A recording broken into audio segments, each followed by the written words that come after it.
What's going on, Felters? It's that time of the week. It's time to recap Week 8, all things NFL, our thoughts on the games. A lot of blowouts, not going to lie. The Sunday slate, not a good one. But hey, a lot of fantasy football implications, a lot of wild card race implications. Some good teams got some blowout wins. Some bad teams got some upsets, including your New York Jets, Reagan. Happy Victory Monday to you. Yeah. Not for me, but how are you feeling today? We just figured out there's sound effects, so we might start working those in here. Reagan, how you doing, my friends? Good. All right, that's enough of that. No, I'm doing good, man. I think I'm happy that they won. I mean, hey, they did it for Mangold. It was, unfortunate to see, probably I think at this point, definitely a Ring of Honor member for the Jets. Someone that was there during the last time the Jets were relevant and very good for the team who passed away suddenly. So for the team to go out and get a win, it was kind of like, something behind it. And it's good. I mean, ultimately it's good. Aaron Glenn got a win under his belt. Fields looked good. The team looked good. Defense, obviously not great, but hey, at the end of the day, it's nice to get a win. And it'll last 2 weeks because we're on bye next week. There you go. Good time to get a win, right? I mean, yeah. Think about it. You could be a Giants fan losing Scatterboo. So, I mean, while we're there, let's get into the news as we always do. Cam Scatterboo, as everyone knows, America's darling, dislocated his ankle against Philly on a bullshit hip drop tackle that did not get called. Ankle was sideways. It was awful. And just a huge, huge blow to the Giants, the energy that they had with him and Dart, the young Bucks, with no neighbors, just running out of weapons on this offense for Jackson Dart, your rookie that's shown so much promise. And now he's going to have to look forward to 2026, already undergoing surgery. He said it went well. Now it's time to start rehabbing. Just a brutal loss for the Giants. And for any of you that had him in fantasy football, really tough as well, because that's a guy that you probably picked really late and was looking to be a league winner type of player. And it feels like the injuries just pile up week in and week out. Yeah. I would say go pick up Tyrone Tracy if he's in your fantasy leagues. He's going to be a top tier ad this week in your waivers when they run tomorrow. So definitely get him if you don't have him. For Scatterboo, it sucks, man. And it's like, if I were putting money on how that guy was going to get injured, I think everybody would say a head or neck injury with the way he runs the ball. So it's just unfortunate, one of the few bright spots, but we might start to see some dark days, because when you start to lose your bright spots on the offense, it can get ugly. So hopefully some other guys can now step up now that they've lost Neighbors and Scatterboo, and, Jackson Dart, it doesn't end up hurting him, but he's going to really have to be Superman for this offense to do anything. But look for some young guys like Theo Johnson to hopefully step up. If you still consider Wandell a young guy, I think at this point he's probably more of a veteran, but him and Slayton really need to step up as well.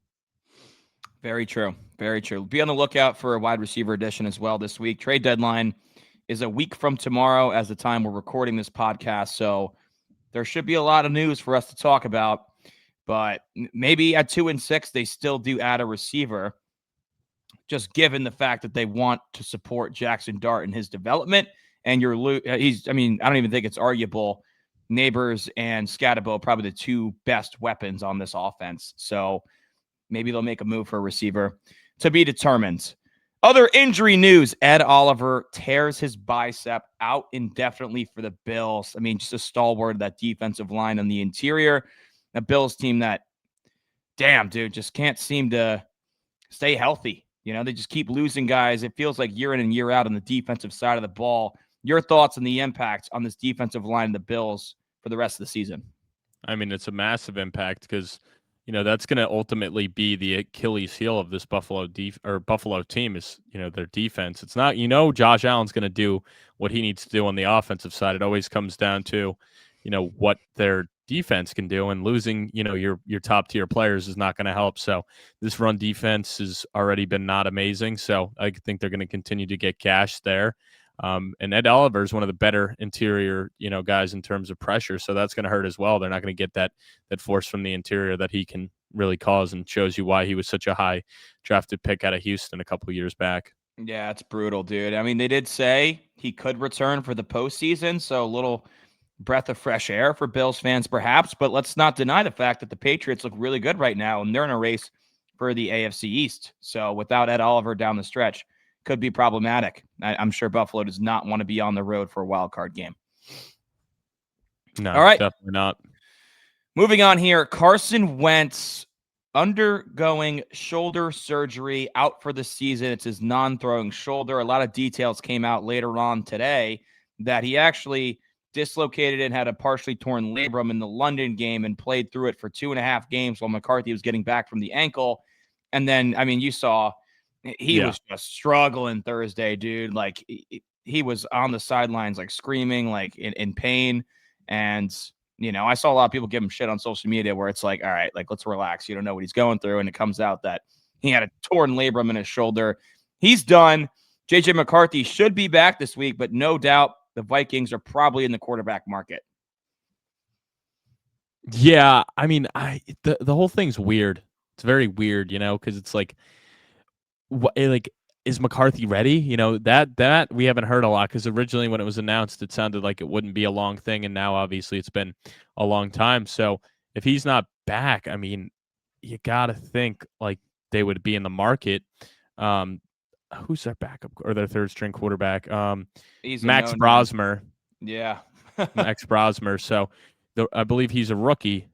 He's a rookie who played at Minnesota last year, an undrafted rookie. So we'll see if they end up rolling with Max Brosmer. But you always know usually those games don't go well for guys like that. But hey, who knows? Who knows? Don't want to totally doubt Max Brosmer, but hopefully JJ McCarthy's back soon. I want to see him play.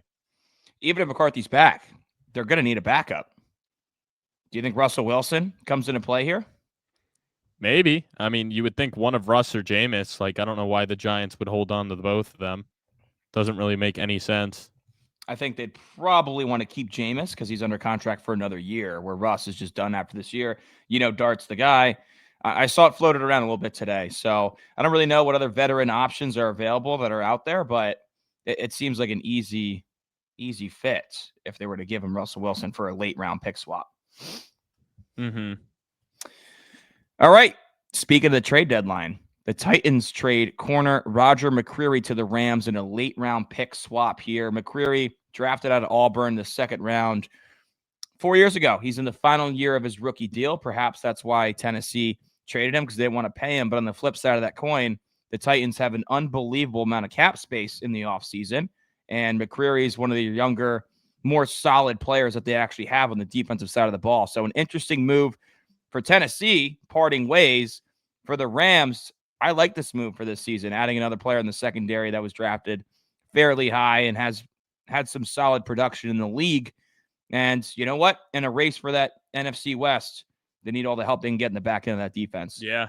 I mean, hey, when you're going against receivers like JSN, Marvin Harrison, the 49ers got some guys when they're healthy. I mean, you got to get some guys back there. Absolutely. And we already touched on Nick Mangold. I mean, just a heartbreaking thing that happened over the weekend. But, as you mentioned, Reagan, in way better words than I could say, Jets got a win for him. When you get their first win, I mean, it's a good cause to get it done. Mm-hmm. All right, that's all we got on news. What do we got for questions tonight? Also, one more thing. It just got announced when we were doing it, but it sounds like Pat Surtain may be going on the injured reserve. Which with the pec injury. Oh, it's pec, huh? It's pec, yeah. It doesn't say how long, but, I mean, they got an interesting stretch coming up with Houston, Raiders, but then the Chiefs and Washington. So, to lose a guy like that is definitely tough. I mean, losing a defensive player of the year candidate. So you wonder, if you lose him, does that defense can it stay at the elite level it is? Probably not. You're going to think they're going to start to show some cracks in the armor. But yeah, let's get into the questions. First up, we got Mr. Jared Crampton. So can we get a drum roll for him? Maybe some drum roll bongos for Jared. Hey, all right. So Jared's first question: lock it to the Raiders? Does this put Geno in fantasy QB1 territory? No, we didn't even bring it up in the news because I didn't think it was relevant at all. I love the troll comment, though. I love it. Hey, maybe he's QB2 now, though, perhaps.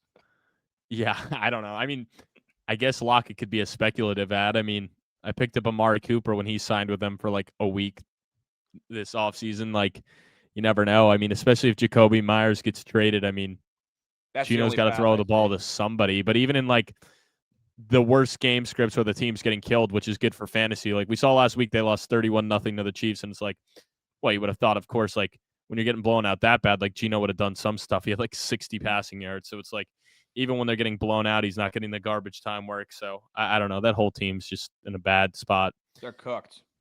But his next question is, who are the biggest frauds in the NFL?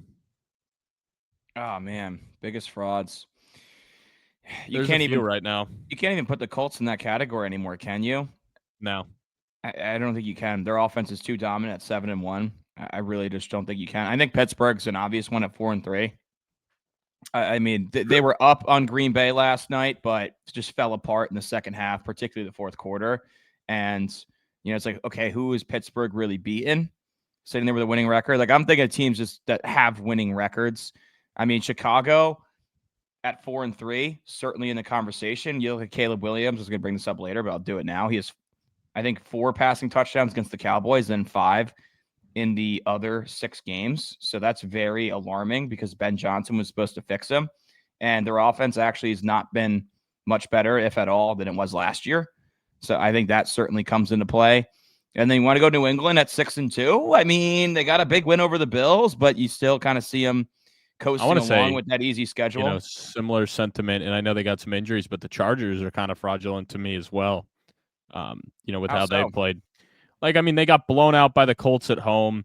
They got blown out at home to the Commanders. You lose on the road to the Giants. And then, like, their big wins, like, yeah, you beat the Chiefs in a neutral site week 1. But ever since that, I haven't been, like, super impressed with them. Like, you almost lost to the Dolphins. It took some late-game heroics. Like, yeah, you finally kind of snap into shape last week, but it's against the Vikings, and I don't think the Vikings are very good. So no, they're not. I was really high on the Chargers coming into the year, but to me, they seem a little fraudulent. Like, I'm not looking at this team right now and thinking they can win a Super Bowl. Even Herbert, like, he's had some big games, but he's definitely played himself out of the MVP conversation where early on it was like, could this guy do it? Like, I have a future on him, but he's been not taking care of the ball well. Like, he has 7 interceptions now. He almost threw a pick 6 to start out the game against the Vikings the other day. And I know they have injuries, but still, that receiver core is really good. So I'm really out on them right now. I mean, I kind of like the 3 teams in the NFC South. The Bucs are, I think, they're kind of, they feel fraudulent, but I also understand they're very injured right now. So yeah, I think that Philly game and that Detroit game could have gone different if they were a little more healthy. Jacksonville, I could say, is fraudulent as well. They got the big win over, the Niners and the Chiefs, but then these past 2 weeks they've kind of gotten boat raced against Seattle and the Rams. So it's like, but I don't know also like where people are ranking the Jaguars. Like, they're probably 4-3 is about kind of where I saw them, like fringe playoff team to potentially winning the division. But yeah, but all right. Yeah. His next question is, who is a dark horse team you think will make some noise? Dark horse team to make some noise. I'm automatically thinking a team with a losing record. Really? I was going to say the Bears for mine. Okay. Even with the loss to the Ravens, I think that was just a classic letdown game from them. I mean, they were riding a 3-game win streak high. I mean, granted, on that 3-game win streak, they beat up Commanders team and the Saints and the Raiders. But I have a 4-game winning streak. So I like what I've seen from them so far. Like, outside of really like that Lions game and last week against the Ravens, like, I've liked them a lot, and their schedule is pretty easy the rest of the way for the most part. Like, you get the Bengals and the Giants, you get the Vikings again, and the Steelers. Like, their next 4 games are very winnable. I mean, you still got the Packers twice and the Lions, but like, if they're, this is a team that could definitely be in the playoffs. Like, I actually just threw one of my futures on them to actually make the Super Bowl as a dark horse pick. I like the odds a lot. I got them at 60-1. But I still think Ben Johnson's got a lot of work here to do. And I think if he can fully unlock Caleb Williams, like, he's got talented guys around him. Like, they've drafted so many skilled players. The offensive line is way improved from last year, and the defense obviously has some holes, but if they can get healthy, like, anything can happen come playoff time. It's just a matter of getting to the dance, and with that schedule, I definitely think they could get there. Yeah, I don't mean to yuck your yum by calling them frauds, so, but no, I just don't see it with Chicago. I mean, I more so think Minnesota is more of a dark horse sitting there at 3-4. Just looking completely different than they did last year. I still think that defense is stupid talented. And I think J.J. McCarthy could come back and reignite this team a little bit.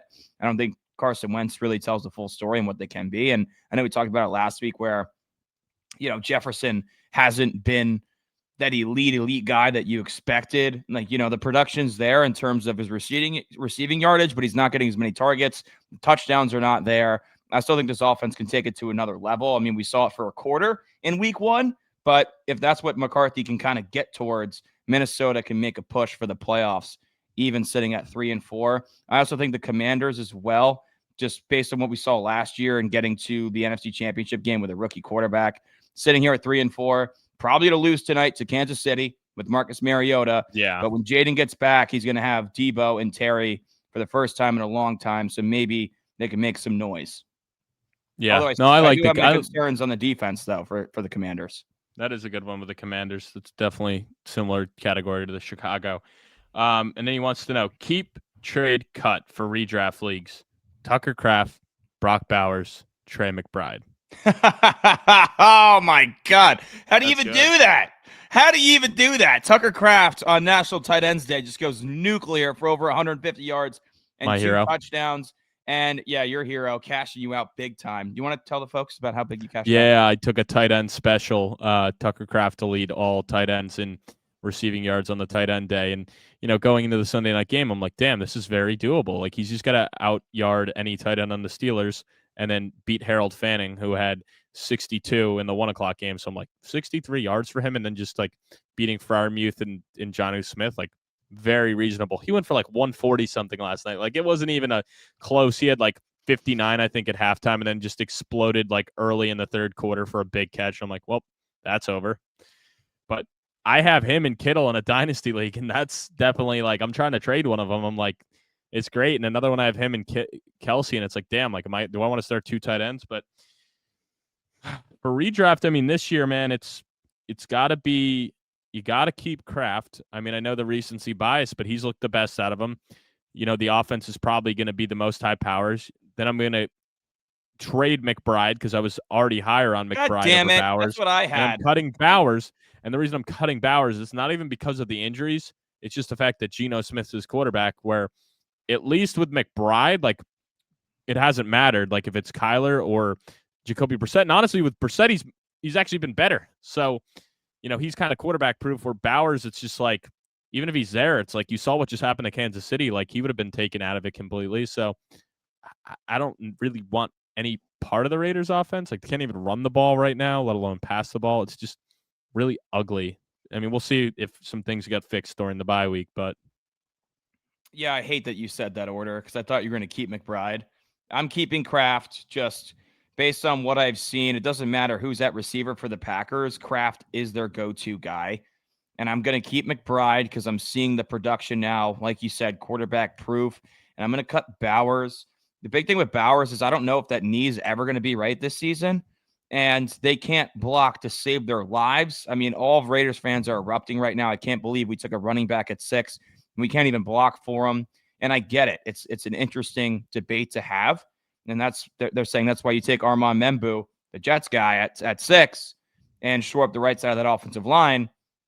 I mean, Geno's just turning the ball over left and right. If it keeps going downhill like this, is Geno even starting down the stretch towards the fantasy playoffs when you really need these guys? So I don't know. It's just Kenny Pickett. there's a lot of uncertainty. It could be Kenny Pickett, and is Bowers even right with the knee? So just with all the question marks, you have to cut him. It sounds unbelievable saying that, and I'll go with McBride, also knowing that Murray is going to be back this week. Yeah. Oh, that's interesting. All right, Jared, thank you. Let's move on to Mike Greta. He's got one question. Let's hear what he has. Hey, Mike, welcome in. Yeah. All right.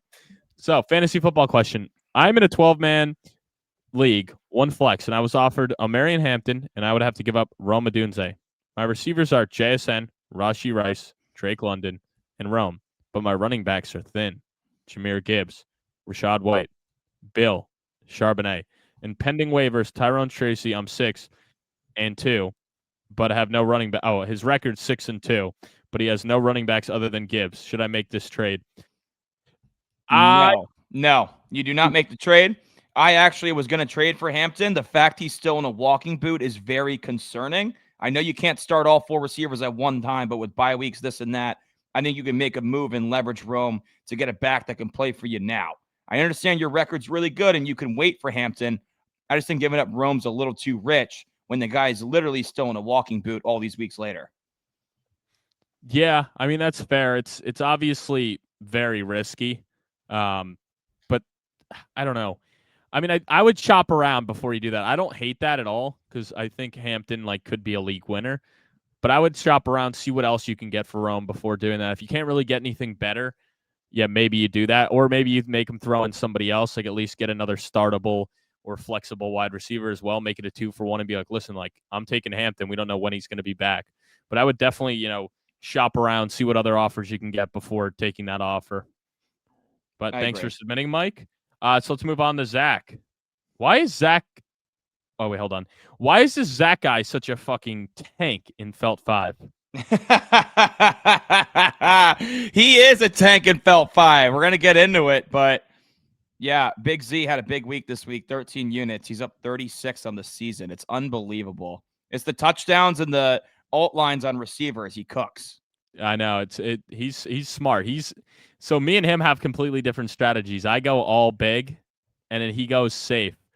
The difference is I could easily lose 15 units in a week.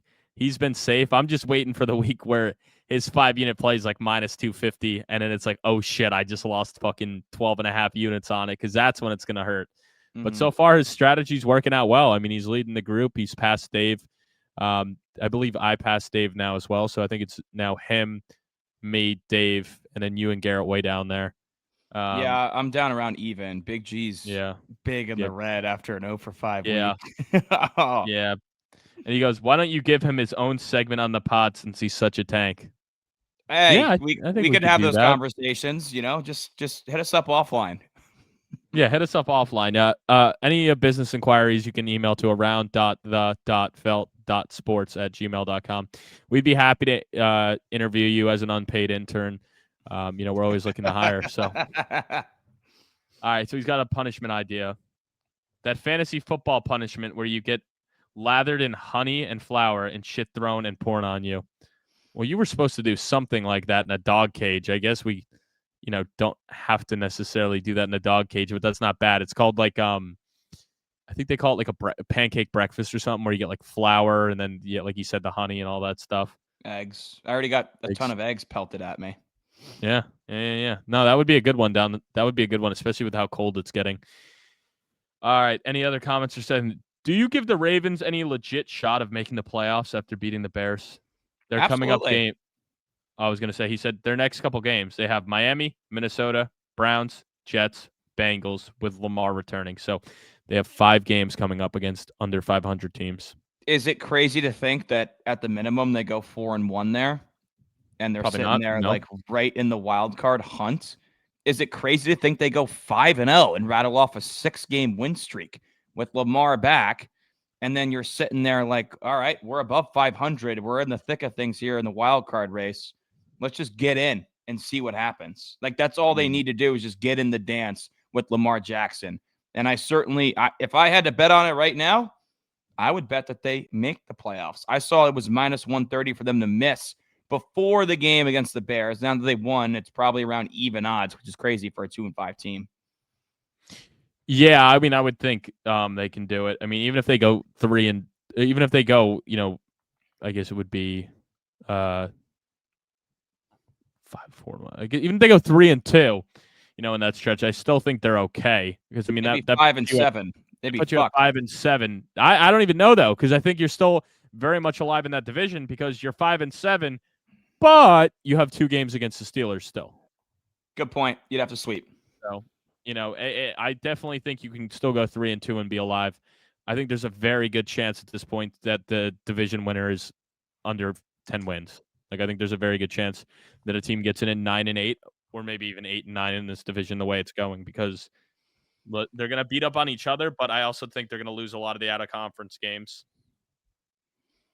Could happen. I mean, it could happen. Crazy because it was such a good division last year. Yeah, not as much anymore. 2 years ago.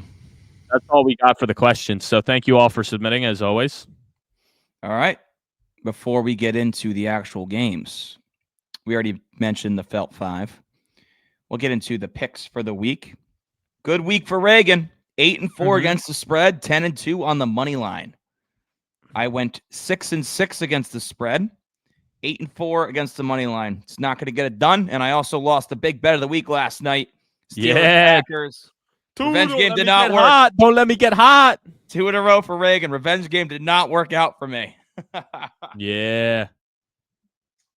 Frustrating, man. They had the game and they fucking blew it in the fourth. But we'll get into it at the end of the pod. We got to start where we always do with Thursday Night Football. The Chargers beat the door down on the Minnesota Vikings 37-10.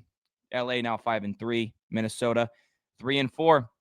For Minnesota, it was tough for Carson Wentz battling through injury. 144 touchdown and a pick. Sacked 5 times, and he was feeling it. Run game did not get going. What was interesting was that it was pretty split, but Aaron Jones seemed to be the more productive guy. Got the ball slightly more with 7 total touches to Mason's 5. Do you think this is Jones's backfield now, or are we going to start to see a similar split like this where it might lean Jones, but Mason's still too involved for either of them to really be fantasy relevant for you? No, I definitely think they can both be fantasy relevant. I just think the game script played into the favor of Aaron Jones and the fact that he's the better receiving back. They were trailing all game, so I think it was just more game script. I think it'll be a 50-50 split with Jones getting the third down work and Mason getting the goal line work. If this is the most classic Vikings stat line, it's Jefferson doing all the work through the air, 7 for 74, but Addison getting the touchdown, only 3 for 26. But that guy just has a nose for the end zone. For the Chargers, I mean, Herbert played great. 227, 3 touchdowns and a pick. Kamani Vidal looks like a league winner until at least Hampton gets back. But for right now, I'm loving it and having him at the flex spot. 23 for 117 and a touchdown. Crazy. Garrett Patterson had 11 carries and cleanup duty. Herbert actually had 7 for 62, so a big day for him on the ground. Then receiving-wise, McConkey in the end zone, 6 for 88. Gadson keeps it going, 5 for 77 and a touchdown. My God, this guy just looks elite right now. He's a big body receiver playing tight end. Yeah. And teams can't match up with him with a linebacker. Just can't do it, but he's too big for the safety. So literally the definition of a mismatch nightmare. Keenan Allen was all right. Trey Harris scored a touchdown. Quentin Johnston, a big old goose egg, Reagan. Yep. With all that being said, 2 big questions here. Gadson, where do you put him in your tight end rankings for the rest of the season? And then number 2, are you concerned about Quentin Johnston? Top 5 for sure. I'm not concerned about Quentin Johnston, but it definitely knocks him down. He probably goes back down to a flex versus how early on you're like, shit, I might have like a top 12 fantasy wide receiver, but now I definitely view him more as a flex. I still think you can play him. You're not going to drop him. Like I would probably start him next week. Sometimes it just goes that way. He also missed the game prior, so who knows if he was 100% either going into this matchup. So, yeah, I mean, it's definitely something to be a little worried about. There's just a lot of mouths to feed in this offense, and adding another guy obviously doesn't help it because they got the 3 solid wide receivers, and even Trey Harris's emergence as well. I know they drafted him in the second round and like him a lot, and he's been doing well in practice. You've seen him cut into it, so that could be a factor as well. Yeah, I agree. It's frustrating with Johnson. I started him in 2 leagues, so I got burnt for sure. You still can't deny the production he had early in the season. It's just interesting now that Ladd McConkey's had a couple good games over the last few weeks, and now Johnson's kind of been out of the picture. So I don't know. It might be one of those things where you plug one of those Chargers wide receivers in your lineup and you don't know whose week it's going to be, and you kind of have to take it with what it is. I question on Gadson. I mean, I think the dude's awesome. I have him in 4 leagues, but I'm also in a situation now where it's like in a redraft, I have Tyler Warren and Gadson, and I don't need both. Am I confident enough in Gadson to trade away Tyler Warren, who probably would command a higher price tag? Yeah, I don't know if I'd be that confident yet. Hold off a little bit. Maybe try to trade Gadson. I just picked him up off waivers last week. Try to flip him. I mean, I got him in 3 dynasties. I'm happy about that. And I'm looking to move tight ends in dynasty, similar to your Kraft and Kittle, where it's like, all right, Kraft's my guy long term. I can move Kittle now. That's Well, my I don't mindset know in if it is Dynasty. similar though, because you have two young guys. Like I'm only trying to move Kittle because he's so old. Yeah, like I have Gadson and Kraft in a league. I'm keeping You both also for don't necessarily Dynasty. have to move either of them. You could always sit on it and wait longer. Like, I mean, I don't know. I don't think this might be his max value, but I also don't think you're maximizing it. Like if you wait a little bit longer, you might be able to trade him. Like Tyler Warren, you could probably get a haul for. So, but it's also like, do you want to give away Tyler Warren? Yeah, and then you're banking on the rookie who's had a Yeah. couple good weeks, maybe another good week or two, and he kind of Yeah. solidifies his value. So it's definitely a risky game to play. For sure. Next, the Giants lose on the road to Philadelphia, 38-20. Philadelphia 6-2, Giants 2-6, including 0-5 on the road. Jackson Dart got sacked 5 times in this one. Honestly, he played pretty well given the circumstances, throwing for 193 and a touchdown, made some plays. The run game was not there. Scatterbo was barely involved before the injury, only getting 3 carries. Tracy, 10 for 39. You see the impact that Jalen Carter can have on the run game here. Receiving-wise for the Giants, literally nothing to write home about besides Scatterbo's touchdown and that bullshit OPI called on Slayton that called back a bomb.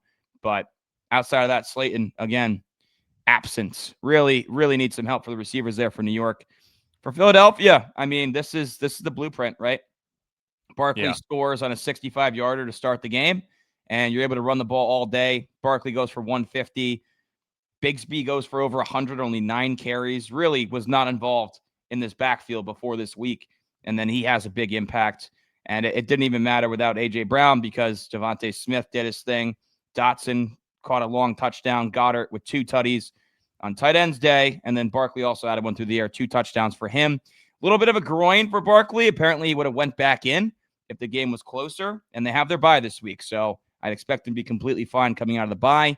But, yeah, this is kind of what you expected from Philadelphia. I didn't think they were going to lose to my Giants. Just seemed very unlikely. And this kind of gets them back on track of how they want to play ball and how they want to win games. I will caveat it with the Giants' run defense is pretty bad. So I'd like to see them do it against some stiffer competition to make me feel like they're fully all the way back to their Super Bowl form. With all that being said, Reagan, your thoughts on this ball game? Yeah, I think Jalen Hurts deserves some more respect. At the end of the day, 4 passing touchdowns and just has been completing everything. Like everyone craps on the guy, but he's just playing good football right now. 15 touchdowns to 1 interception. He's taking care of the ball. They're winning games, so love to see that. And it's great Eagles football when he's not throwing the ball a ton. He only had 20 passing attempts, but this guy's definitely, entering himself in the MVP conversation. He's going to probably set a career high in touchdown passes. You didn't have A.J. Brown here. Saquon went off. Tank Bigsby with 104 on the ground as well. So, definitely clear and obvious that he is the handcuff to have there. So that at least is nice because, we weren't sure, is it Will Shipley? And, you've even seen A.J. Dillon at times, but it's pretty clear Tank Bigsby is the guy to have if Saquon were to miss any time. On the Giants side, we talked about it earlier, but, Robinson and Slayton need to step up. Especially Slayton, man. Why pay the guy over $10 million a year to do nothing? He's not even consistent anymore, and I know that probably hurts you, but he's not even consistent. I knew that was coming. Dude, he sucks. I don't understand how some of these guys that you're paying this kind of money to can't step up for the guy. So I hate to see it. I really do. Yeah, man. The weapons just really letting Jackson Dart down. It's really frustrating, and the Giants' defense is a problem. Yeah, it is. And I feel like we haven't even really seen how good Dart is as a passer yet. Through 5 games, he's not even averaging 200 passing yards a game. So we haven't even really fully been able to see what he is as a passer. We know he's great with his legs. We know he can make a big throw here and there, but we really haven't gotten a great game from him yet as a passer with Dart. So I'd love to see that, but I also know it's going to be tough because look who he's throwing the ball to. And it's the same thing we're seeing with Cam Ward. We saw one 300-yard game, but also or I think he had over 300. I don't even know if that's true. But you're seeing the same thing with Cam Ward. You're seeing the same thing with Dylan Gabriel. All these rookie quarterbacks have such bad weapons around them that it's just not possible. Yeah, Cam Ward's best is 265. and he doesn't look good as a passer, even though the yards are there in some games. He doesn't look good as a passer. So really, I haven't been overly impressed with any of these rookie quarterbacks. I mean, Dart's looked the best because, they've beaten some big name teams and he's been able to produce with his legs, where Gabriel and his small sample size really hasn't been able to do a whole lot. And Cam Ward, while he has the biggest sample size of all of them, I really haven't been impressed with him at all. Understandably, the worst roster out of the three by far. I think the Titans are clearly much worse off right now than the Giants and the Browns, and that's saying something because these are probably all going to be bottom 10 teams. But, and then Chuck, too, I guess, who we'll talk about a little bit, finally got in as well. So we'll have a fourth quarterback in the conversation for the rookies. Yeah, my thing with Dart that gives me a lot of confidence is the off script, out of the pocket throws that he makes, where it's like, yeah, as you mentioned, no one's getting open. It's extremely frustrating, but he can get outside, make something happen by time, and then make throws like rolling out to his left as a righty on a dot with velocity. And he even threw that ball to Theo Johnson, which Theo dropped, which is the big problem with Theo Johnson too, is he's got dropping problems, but that rope down the sideline was a beautiful ball. And it feels like every time, like not every time, half the time he makes a really damn good throw, the ball's dropped. And it's just so frustrating to watch. Yeah, no, Or it's like maybe not even a drop, but opportunities for contested catches where like you give your guy a shot and he's got to make the play. Those 50-50 balls. For the Giants, it's 10-90 balls. Like that's genuinely what it feels like. Yeah, no, it would be nice to see, some of these guys step up for him because they're really not doing him any favors right now. I know. All right, moving on here. I got to tip the cap, Reagan. I got to tip the cap. Yeah. The Miami Dolphins, man. You've had them on the money line, and they walk into Atlanta and steamroll Kirk Cousins and the Falcons 34-10. Miami now 2-6. Maybe cooling down the seat a little bit of Tua and McDaniel, with Tua throwing for 205 and 4 tutties here. Jalen Waddle, a big game. Achane got in the end zone. Ollie Gordon did. Malik Washington. For the Falcons, they couldn't do shit. Kirk only sacked one time, did not throw a pick, but really couldn't do anything. Bijan only 9 for 25 against a rush defense that was the second worst in football up until this point. What happened, Atlanta? I get it. No Michael Penix, who, by the way, if he played, I don't see a different outcome of this game. And no Drake London, and you get steamrolled at home to Miami. This is why I'm going to say it again, that guy Jordan Schultz said they should be considered elite after one win against Buffalo. When you lose by 24 to Miami and 30 to Carolina, you're not elite. They're so sporadic. You don't know what you're going to get week in and week out with the Falcons. No, I think what we're going to get is a team that plays to their competition's level. So they're going to go out and beat some good teams. Like they're probably going to win next week against New England on the road. Like I'm already calling that now on the upset. Like New England, I think is 5.5 point favorites. Atlanta's going to win that game. And we're going to be scratching our head again next week. It's like, how do they lose to the Dolphins, but then go into Foxborough and beat the Patriots? It's just this Atlanta team will play up to their competition and beat some teams they shouldn't, and then they're going to lose to some teams they definitely should not have lost to. And that's the story of Atlanta. I mean, it was great to see Tua. What a bounce back game for him with the 3 touchdown passes, really looking good. And, Achane got in. Did Waddle didn't get in? I know Waddle did get in. Sorry. So it's good to see, their full arsenal here, and the defense obviously stepped up. And I don't really think this game would have gone much differently with, Penix versus Cousins. It's just, not having Drake London's massive, but ultimately, like, it was a shit kicking. So even with Drake London, but I don't know, man. Atlanta's, I don't even know if you can call them fraudulent because they're not good. Are they, I don't view them as a playoff caliber team. Like, can you really call a 3-4 team fraudulent? Dude, it's going to be another season where they're hovering around 500. Right? Yeah, they'll be in the hunt for a while. The thing is, though, they traded their first round pick to move back in and get James Pierce. Now they're sitting there at 3-4. I believe they're slated in the top 12 or 14. That is not what you had in mind. When you make a move like that, you believe you're wholeheartedly a playoff team, and you're just not seeing that. You are not a playoff team if you can't play on a consistent basis in this league, and Atlanta cannot do it. No, they can't. They can't. It's bad, dude. It's terrible. Not a good team. Just not a good team. Not a good team. Who might be a good team? Your New York Jets. What if the Jets just never lose again? Getting the win, They ain't 39 to losing next week, I 38. can tell you that at the very They ain't least. losing next week, 39 to 38. Wow, dude, watching this one down the stretch was absolutely nuts. Jets. Oh, did you know it was the only game we've had so far, pending tonight's game, that was decided by less than double-digit points. Every other game was decided by 10 or more points. Blowout. It's unbelievable. Every game was decided by 10 or more points besides this one. This was the only close game we've had so far. It felt like everyone was just watching second halves of these games for their fantasy football team and their wagers. Like, betting, honestly. Exactly. So this was a really exciting game. I know not the sexiest game on the slate with the Bengals now 3-5, Jets now 1-7, but the Jets getting that 2-point conversion, setting themselves up to go for the win. Crazy Justin Fields back in because Tyrod Taylor got ruled out due to injury, who, by the way, Aaron Glenn is still not committed to Justin Fields starting out of the bye. That's interesting.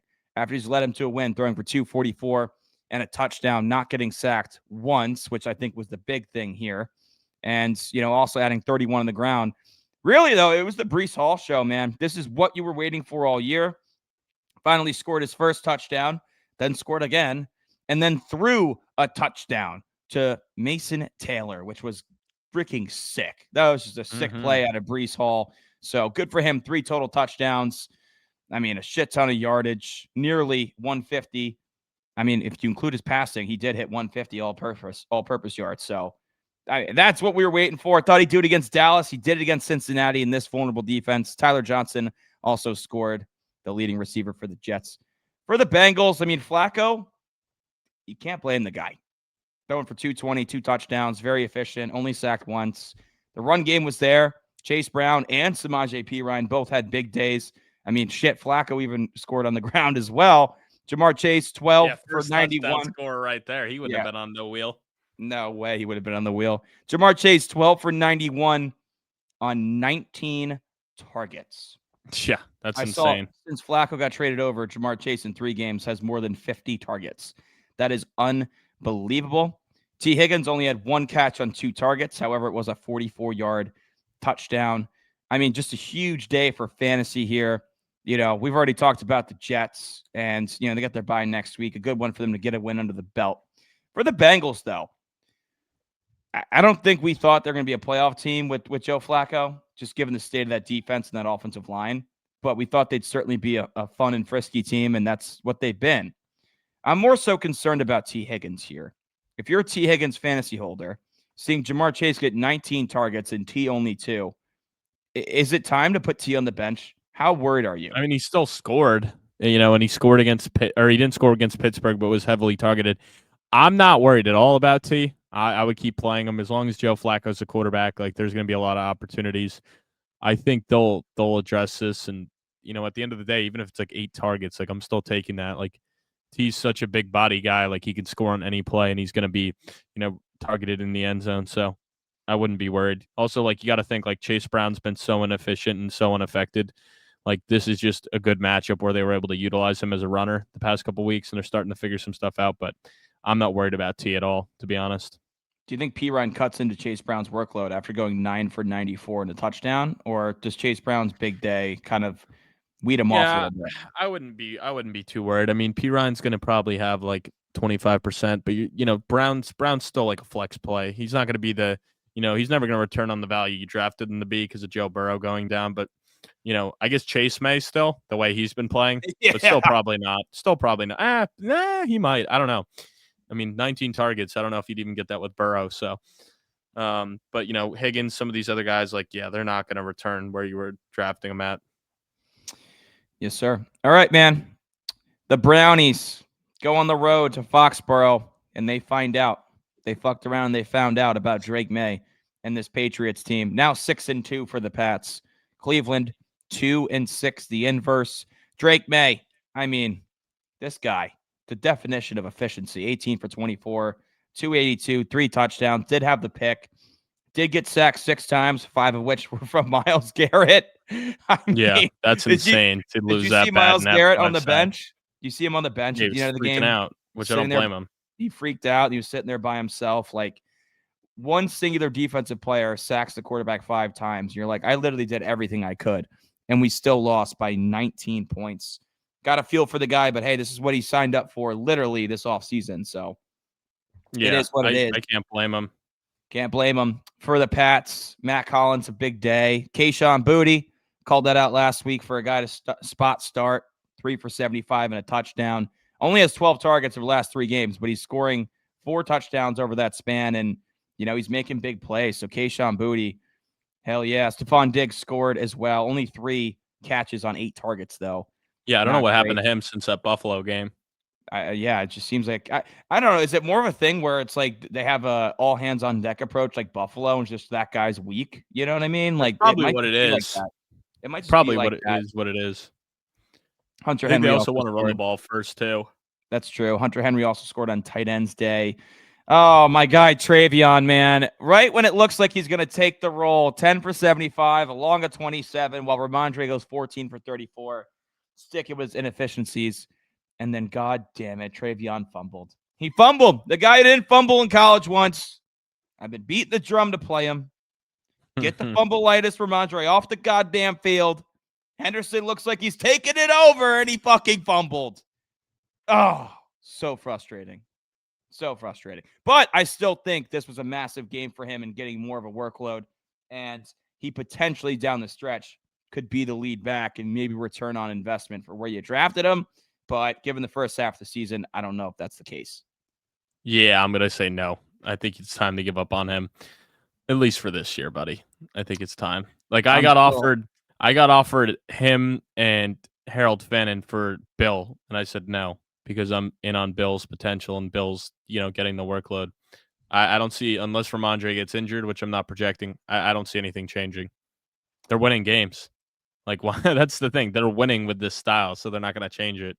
I know. I just hope he's more of a dynasty play at this point. Like, I would honestly be trying to get him in dynasty leagues, buying into it and being like, yeah, this guy's a bust, like, you don't have to give up too much to get him. I mean, granted, people probably aren't that dumb, but like, I would definitely be trying to go get him in dynasty leagues. Yeah, because whoever took him in dynasty is a first-round pick. Maybe you can get away with a second plus another asset and get him and buy low now. I do agree with that thought process.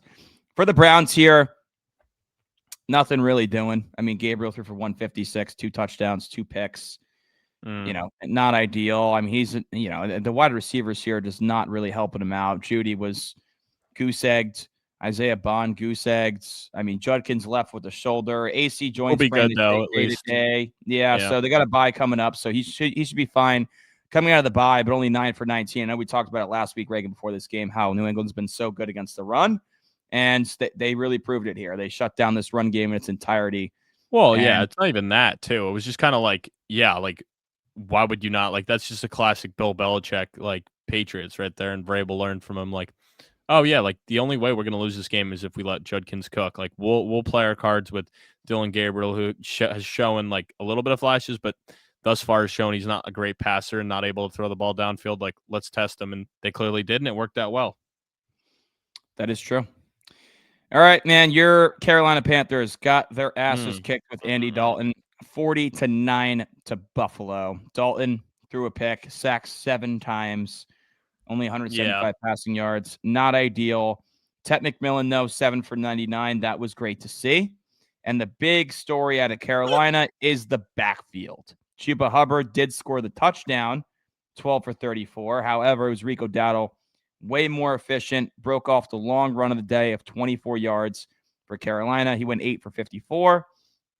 And Dave Canales came out and said, Chuba Hubbard's done a lot for this team. We love him. Want to give him an opportunity coming off the cap, but there's no denying that Rico has been unbelievable.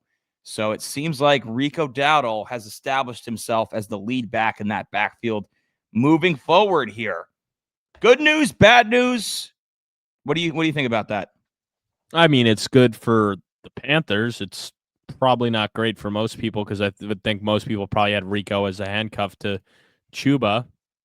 I mean, I guess it's nice to know that it won't be a 50-50 split. So if you do have both, at least you kind of know which one to play. For Andy Dalton, he's cooked. It's pretty obvious. I think if Bryce plays, this is a much closer game. I still think the Bills probably win here. Like, it's not going to change it that much, but I it's agree. pretty obvious, that Andy Dalton doesn't have anything left, and Bryce brings some juice. Andy's just a coach in shoulder pads these days. Let's be honest. Yeah, so he does not have the. A lot of people maybe thought they were going to get a little Joe Flacco game, but not the case here.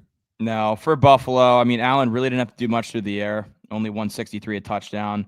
But it was James Cook, man. 19 for 216 yards, 2 touchdowns. The 64-yarder was sick. And then Allen punched in 2 from the 1-yard line. Khalil Shakir got in the end zone. He had a big day. The rest of the receiving cast for Buffalo, pretty quiet. I expected more out of Kincaid on National Tight Ends Day. He actually was the lone tight end in my tight end only touchdown parlay, did not score. So I was really upset about that when they were at the 1-yard line and just kept, yeah, you too with Mark Andrews. But yeah, I mean, Allen just kept punching in from the 1. I mean, for Buffalo, coming off the bye, taking care of business, like this is kind of what, no, I'm sorry, they weren't off a bye. They were off the bye before Atlanta. Who was? Buffalo? No, they didn't play last week. They were off a bye. Yeah, and they were coming off the bye in this matchup. Right. Yeah, okay, I was right. I was right the first time. But coming off the bye, I mean, this is what you expect. They're the better team, significantly better quarterback in this matchup. 40-9, took care of business. But as we mentioned earlier, he lost Ed Oliver. Not ideal. Not ideal at all. No, definitely not ideal at all. All right, the Ravens and Snoop Huntley take care of business. 30-16 over Chicago. Baltimore now 2-5. Chicago 4-3. We talked about it in last week's pod. Line open at 6.5. Obviously, with the expectation Lamar was going to play. Practiced in Foley, but he was scout team, and then they came back and said limited. So caused a lot of confusion there. I'm sure a fine is coming for Baltimore, but it's fine. They played it right. They got a game on Thursday against Miami. Gave Lamar that extra rest, and they rolled with Snoop Huntley, who was very efficient, 17-22, 186, and a touchdown. Derrick Henry scored twice. Kind of what you were hoping for there. I mean, this defense just really went to work on Caleb Williams here. He did throw for 285, had a pick, did not throw any touchdowns. Swift got it in on the ground. And Odunze 7 for 114, kind of back to what you thought he was. I know Crampton sent in a question last week, how alarmed should you be? And we were like, it'll be all right. Better days ahead. Trust in Rome, and that's kind of what he gave you there. DJ Moore for 4 for 73, one of his better games this season. Colston Loveland did get involved. His name was called in this game, which was good to see as well. But hey, at the end of the day, it doesn't matter because you lost by 2 touchdowns to a team with a backup quarterback that has had their back against the wall all season. I know you said they're a potential dark horse. I called them frauds. What'd you see in this game that makes you think they're a potential dark horse? Yeah, I just think they were due for a blow-up game. Like, I thought this was a classic trap game, going on the road to Baltimore. They were kind of playing a little high. Probably, when they get that news called out, like, they're like, oh, we're going to handle them. I think this is a little bit of a look-ahead game. We see this commonly in the NFL, and one of those games that doesn't make sense. So I'm buying into more of what I've seen from the Bears over the past 4 games and not this past one. I think they'll bounce back nicely against the Bengals next week.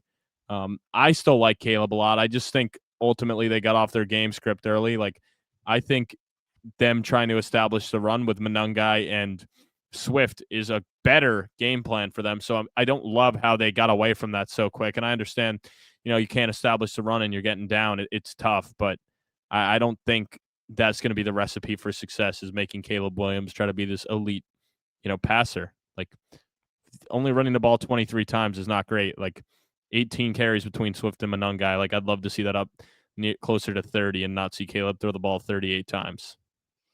Yeah, I mean, I agree 100%.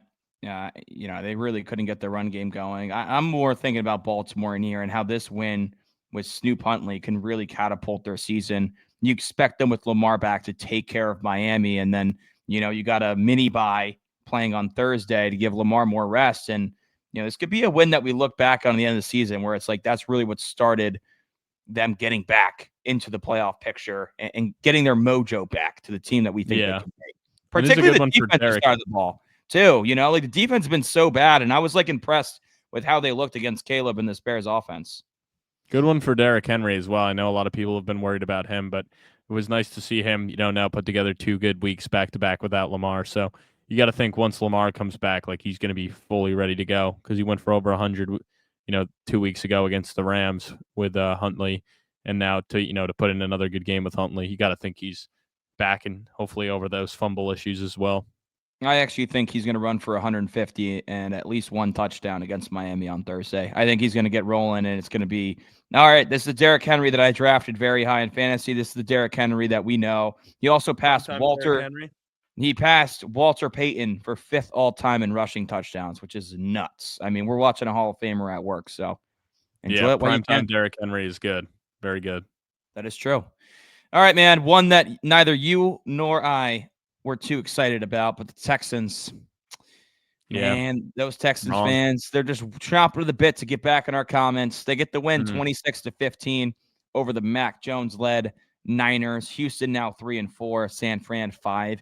CJ Stroud looked like vintage rookie year CJ Stroud, completing over 75% of his passes for 318 yards, 2 tutties, 1 INT. The run game was also pretty good. Marks 11 for 62, Chubb 17 for 56. Woody Marks also great through the air with 49 on 4 receptions.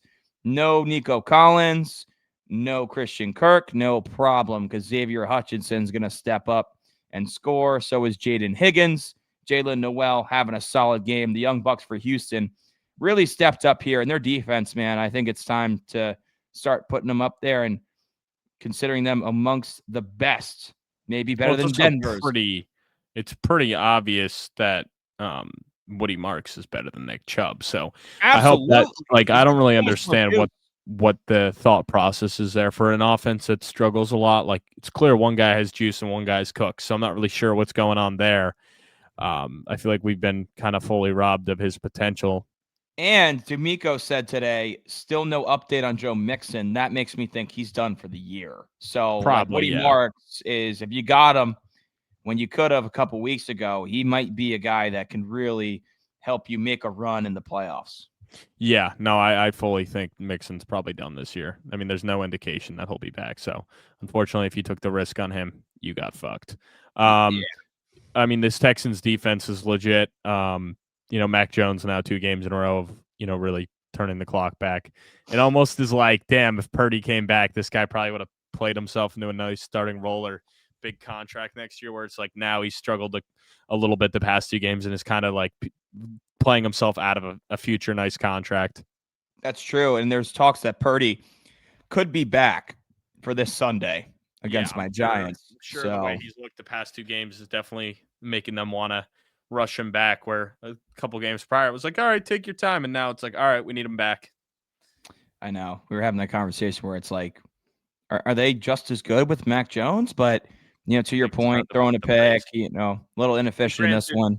No Pearsall, no Ayuk yet, very banged up core. I mean, Kittle is back, but believe it or not, he's actually gotten worse with Kittle being there. I know, it's weird. Kittle comes back the last 2 weeks and really just did nothing the first week back. I know he had a touchdown this week on National Tight Ends Day. That was probably the biggest lock of the week. 4 for 43 for Kittle. Jake why did you not put him in your big dogs?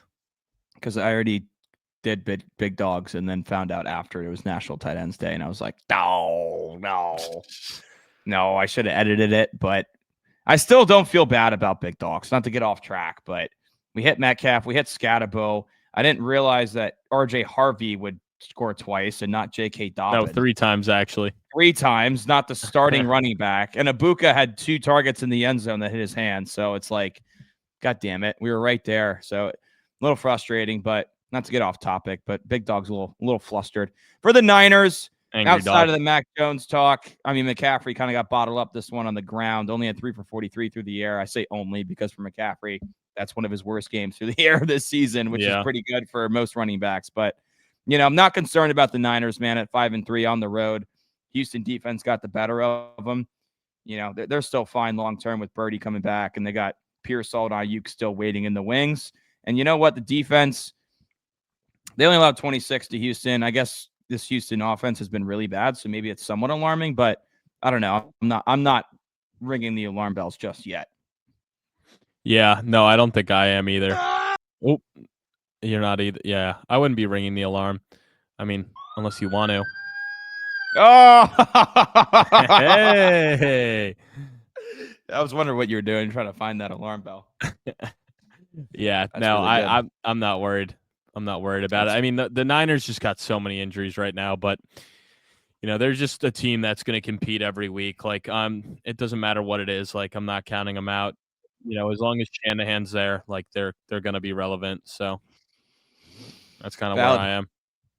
All right, next up, divisional matchup. The Bucks improved to 6-2 with a 23-3 win over the now 1-7 New Orleans Saints. Yep, Boo. they're bad, Hey, man. They're bad. hey, The Saints are bad, bro. they're really bad. I mean, it's crazy because you look at this game log and you're like, excuse me, how did the Bucks score 23 points? Like Sean Tucker scored from close, and Baker really was not that effective, only throwing for 152. It was the Tampa Bay defense, which has wrecked havoc on Spencer Rattler and then Tyler Shuck and New Orleans. I mean, Rattler gets benched here. He started 15-21, but it didn't really matter. He had the pick. He fumbled. Rashid Shaheed fumbled, and then Shuck comes in and he throws a pick. Check the well. I mean, just not ideal. There's no run game here for the Saints. Not that I expect them to be successful against Tampa Bay's front, but just in general, it's alarming. Rashid Shaheed, 9 for 75. Potentially his last game as a Saint. There's a lot of talk of him, potentially be on the way out. Schefter said today that they want to lock up Chris Olave and keep him long term, but Shaheed and Brandon Cooks, who's actually been traded at the deadline 4 times before, he would set an NFL record for the most times traded at the deadline. But one of those guys could be on the way out, and it could just be Chris for Brandon Cooks at Olave. this point, but yeah, probably Shaheed. 9 for 75, had the fumble, but could be his last game as a Saint. Just brutal New Orleans. I'm just happy.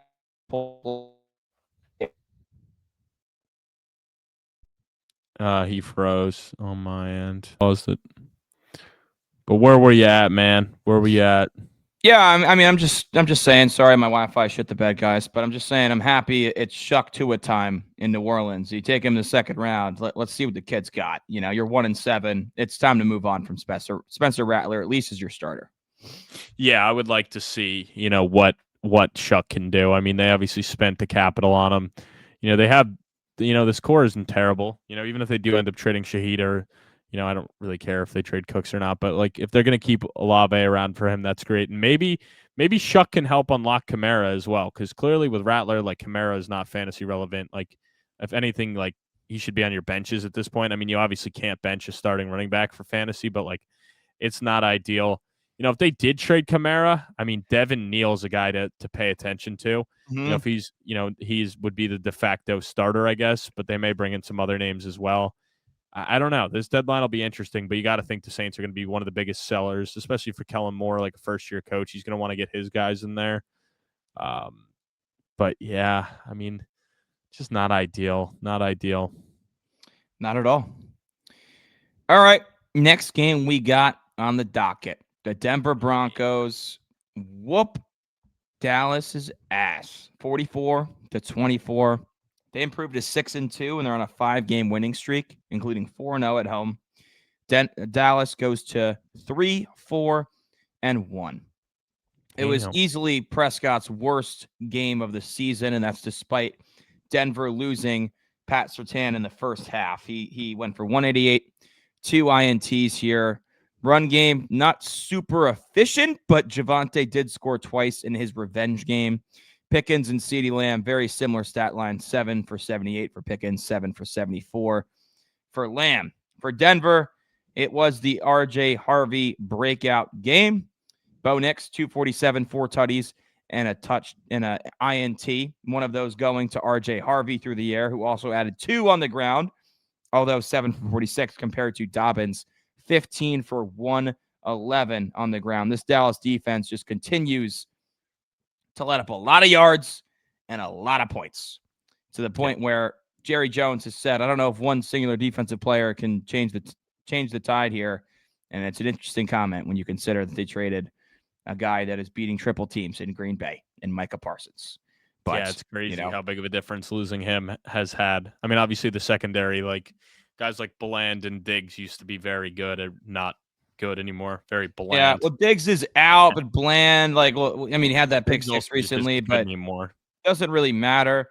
You know, I do want to shout out Troy Franklin here, 6 for 89 and 2 touchdowns. I went against him in 2 fantasy leagues. I'm like, Troy Franklin, I should be fine there. And boy, was I wrong. Troy Franklin went nuts in this one. Bo Nix's college teammate. Kind of waiting for a number 2 to emerge here behind Cortland Sutton, who went 4 for 67 himself. And seems like Troy Franklin is that guy in Denver. Who would have thought Troy Franklin being that guy in Denver? You know, he's had some flashes. You know, Sutton's obviously still the number 1. You know, Mims will have his weeks, but yeah, I mean, this Denver team is very, very interesting. But if they can get this defense like fully playing at an elite level, I think they can win the Super Bowl. I mean, they're still my Super Bowl pick. I mean, hey, they're still atop of the AFC West right now. You know, one of the best records at 6-2 right now. You know, it hasn't been pretty, some of these wins, but ultimately Denver just keeps getting it done. And it's funny because you go toe-to-toe with the Giants and the Jets, and then you just go out and kill the Cowboys. So it hasn't fully made sense, a lot of Denver wins. And even early on against Tennessee, they hung around with them. But, I mean, hey, you know, a win against – and they beat the Eagles as well. I mean, their only 2 losses right now are a 3-point loss to the Chargers and a 1-point loss to the Colts. So they've been in every single game this year, whether they've won or lost. So very good team.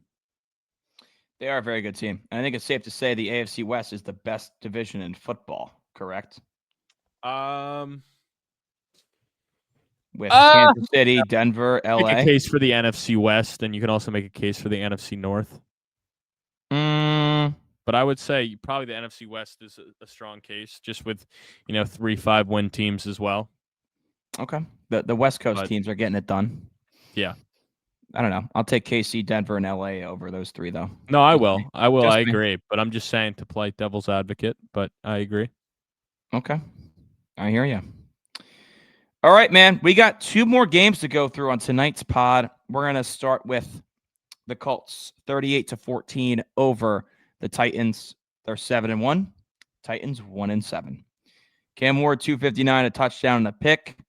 Tajay Spears getting involved in the ground with a touchdown, outproducing Tony Pollard. And receiving-wise, it's the Young Buck show now in Tennessee with Jameer Dike, the rookie out of Florida, 7 for 93. Alec Ayumanor, 4 for 52. Gunnar Helm, the rookie, scores his first touchdown out of Texas on National Tight Ends Day. No Calvin Ridley in this one for Tennessee. For Indy, though, I mean, that's the real story here. Daniel Jones just keeps it going. 272, 3 touchdowns. No INTs, no fumbles, no turnovers. Jonathan Taylor, another game with 3 touchdowns. Unbelievable. 174 all-purpose yards. Had an 80-yard touchdown run, his longest of his career. And then receiving-wise, Pittman Downs got in the end zone. Pittman 8 for 95. Looks like he's reestablished himself as the number 1 wide receiver on this team. Tyler Warren, a solid day. Nothing special, though, in National Tight Ends Day. I like how we were talking about it, too. Like 1 touchdown, minus 450. 2 touchdowns was like plus 150. And then for 3, it was like plus 500. We're like, ew. And then just like cleared it easily. I mean, Taylor is just, maybe you can put Taylor 2 touchdowns in big dogs. Like, you might just be able to. I mean, the dude he's is on a beast. Pace to break the record for rushing touchdowns. He's on pace for 28 rushing touchdowns, or total touchdowns, maybe. Yeah, dude, he's going to have you going nuts all season. I mean, this is literally going to be you. Yeah, I mean, I am going nuts. The guy's just a freaking animal, dude. He's an animal.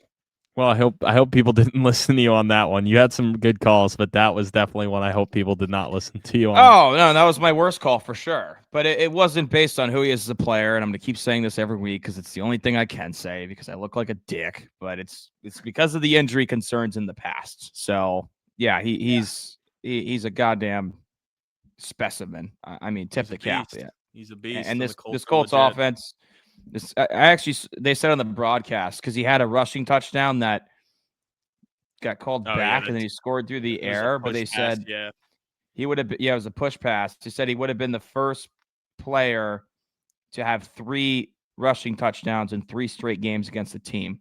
So, when Jonathan Taylor plays the Titans, he's going to light him up. Unfortunately, it was considered a receiving touchdown with the pop pass, so that did not happen. But still, 3 touchdowns in 3 straight games against Tennessee. The Colts have scored 30-plus 6 times already this season. That is the same amount of times as the Tom Brady 2007 undefeated regular season Patriots had, and the Denver Broncos led by Peyton Manning when he threw 50 touchdowns. Same amount of games with 30-plus points at 6. Unbelievable, man.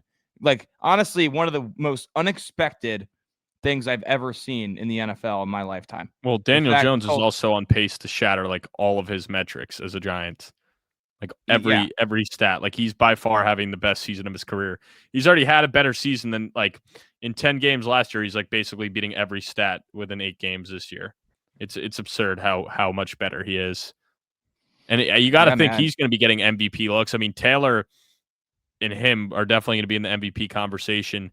But Jones should run away with this comeback player of the year award. I know, Dak somehow is still better odds than him, and Aiden Hutchinson, and there's someone else. Oh, McCaffrey.